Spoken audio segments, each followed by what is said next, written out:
सासू का बोलिया कैसन लागेला, जैसे सासू का बोलिया कैसन लागेला, जैसे तारावा जुलिया करेर लागेला, जैसे तारावा जुलिया करेर लागेला।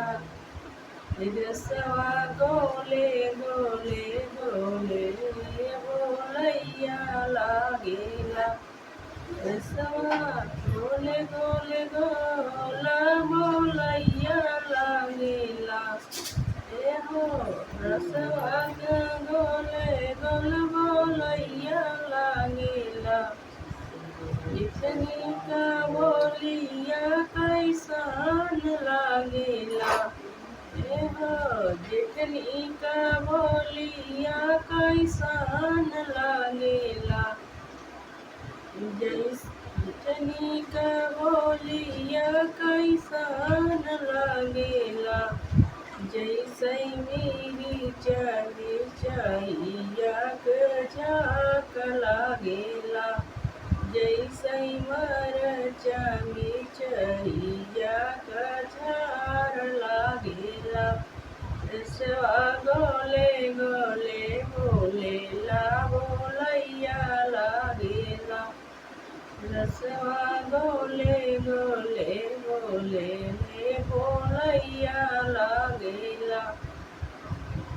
ननदी का बोलिया कैसन लागेला, हो ननदी का बोलिया कैसन लागेला, ननदी का बोलिया कैसन लागेला, जैसे चूल्हा में करखिया के झाक लागेला, जैसे चूल्हा में करखिया के झाक लागेला। रसवा गोले गोले गोले के बोलैया लागेला, पियवा का बोलिया कैसन लागेला, हो पियवा का बोलिया कैसन लागेला, जैसे कर जैब दरवा वैसन पियवा गर जइहो, जैसन गर जैब दरवा वैसन पियवा गर जइहो। रसवा गोले गोले गोलई बसैया बोलेला, रसवा गोले गोले गोलई बलैया बोलेला।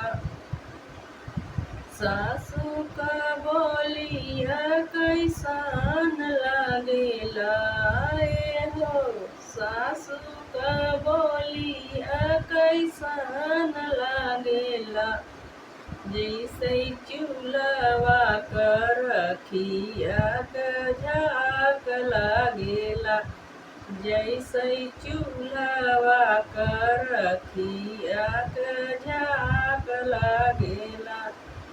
रसवा गोले गोले गोल की बोलैया